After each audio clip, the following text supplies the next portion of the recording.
ਧੰਨ ਫਰਮਾਉਂਦੇ ਨੇ ਜੀ ਮੁਕੀ ਜਾਣਨ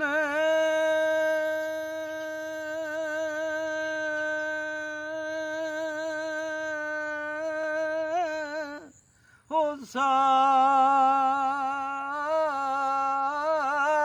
ਮੋਇਆਂ ਦੀ ਉੱਤੇ ਸੋ ਜਾਣਲ ਜੋ ਮਰੇ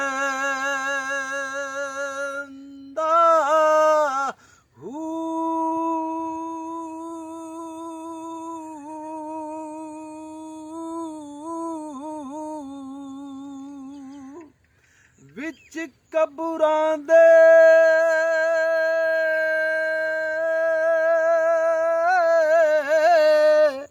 ਹੋਇਆਂ ਨੂੰ ਨਾ ਪਾਣੀ ਤੇ ਉੱਥੇ ਖਰਚ ਲੁੜਿੰਦਾ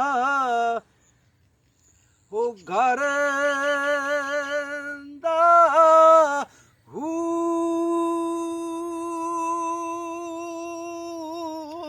ਇੱਕ ਵਿਛੋੜਾ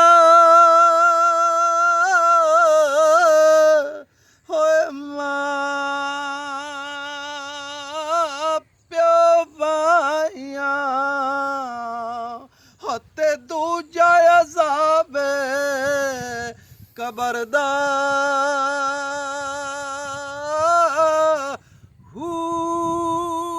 ਮੈਂ ਕੁਰਬਾਨ ਜਾਵਾਂ